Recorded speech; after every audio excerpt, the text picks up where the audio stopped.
in Q2 far from a stinging success. If there's not flowers, bees can't make honey. Honey production in Montana is down this year, and one reason behind the drop may surprise you. Plus, winter in August.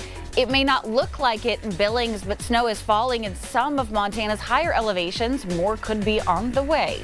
And is it a real rustle? It's hard to tell the difference if you don't know what you're looking for. I mean, these are paintings that people usually find in their attic.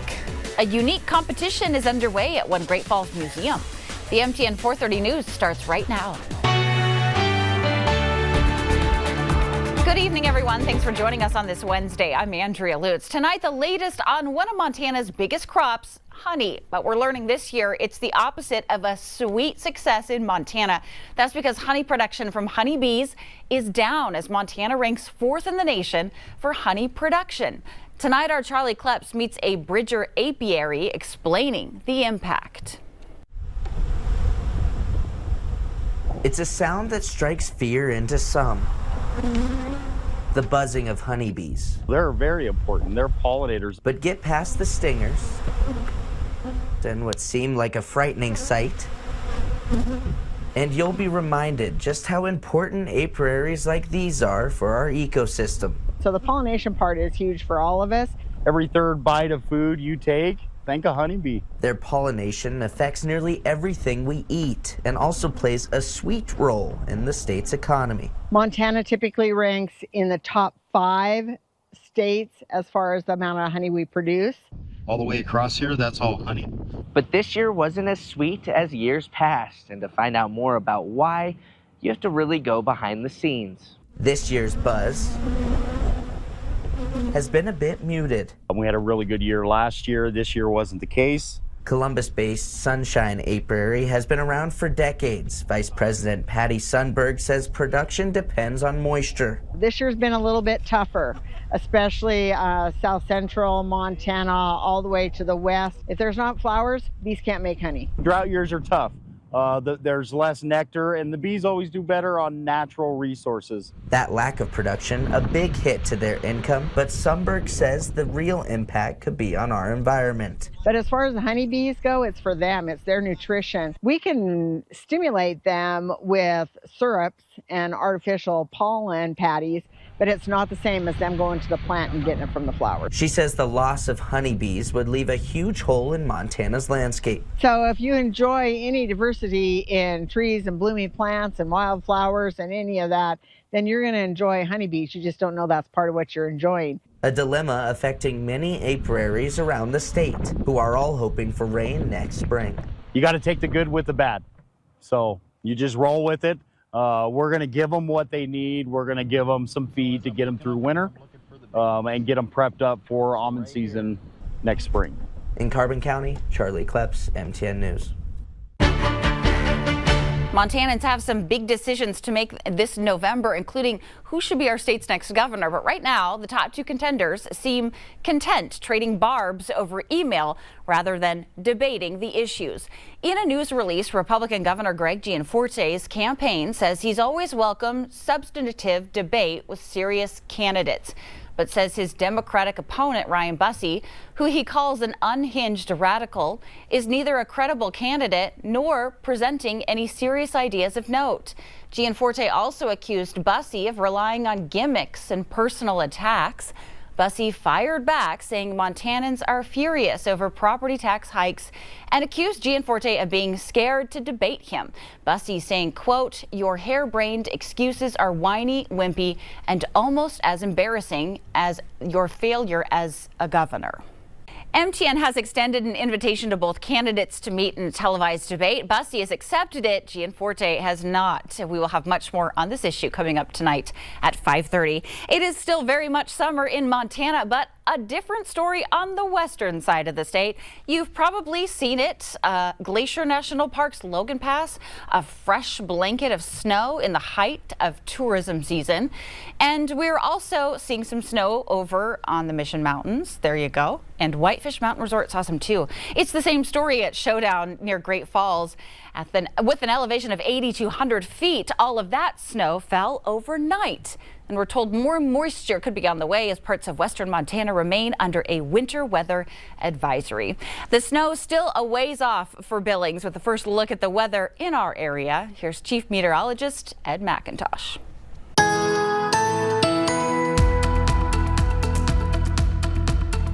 We grabbed this photo from Glacier Park, Logan Pass, just a couple of seconds ago, and you can see the snow falling and the whiteout conditions, or at least it's very difficult to see much beyond about a quarter mile. You can see the shower and thunderstorm activity that's a little more active here once we look north of Great Falls, but here at the colored shades where we have more snow continuing to fall. But will this system affect us? It's going to glance by tomorrow. We'll talk about the effects with a complete forecast coming up.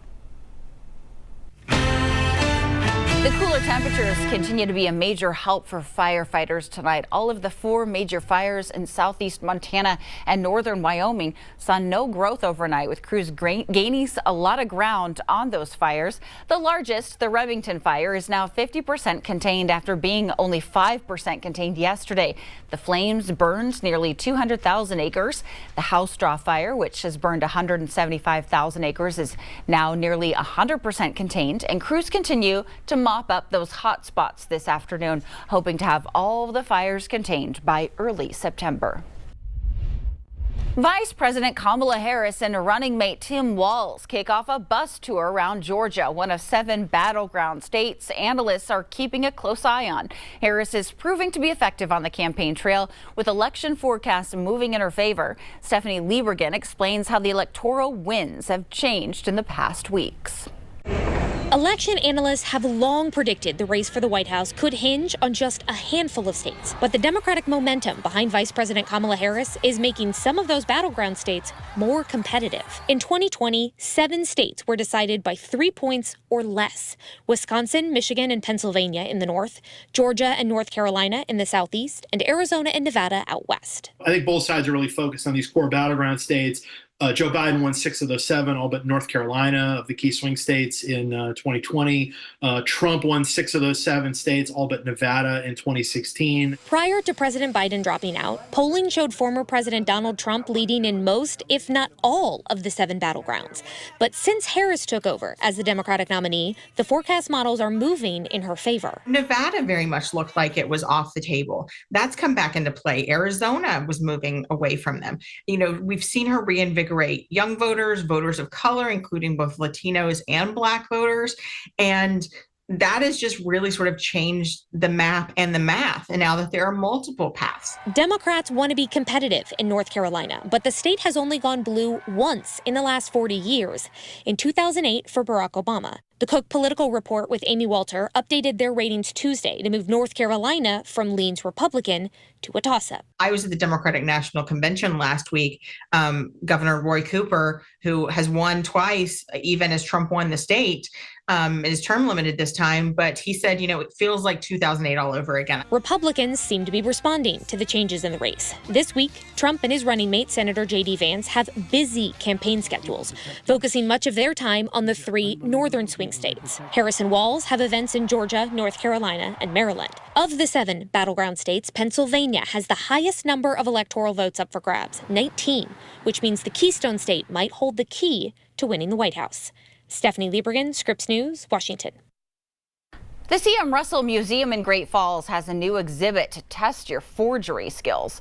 In the new showing, visitors can see if they can single out the real Russell from the counterfeit one. MTN's James Rowland takes us there. Charlie Russell is the best known artist in all of Montana. And because of that, like any well-known artist, there have been some forgeries or just some really good replications of his work. Well, a new exhibit here at the CMR Museum aims to show visitors what a real Russell is and is not. So a lot of what happened in this exhibition started in 2020. We had a potential donor come to us with a painting that they weren't sure if it was a real Russell or not. And then once our donor found out that the painting was not a real Russell, they actually generously donated it to us again for the purpose of educating the public. So the idea to have them together is so that you can see the difference, but the fun part is that we have the interactive for you to kind of guess beforehand and really kind of test your knowledge. So we've got these two paintings here, and one of them's real and one isn't. Yes. Right? Yep. So what are some things that we might look for? Like, give me a hint so maybe I can get it right. Okay. So there's a couple things to think about when you're first looking at a painting. You can see a couple differences right away. We can notice the color on this one is a little more vibrant, while this one looks to be a little more aged. We're trying to look for similarities to other Russell paintings to kind of determine which one we think it is. So just kind of based off of those, do you have a guess of which one you think is the real one?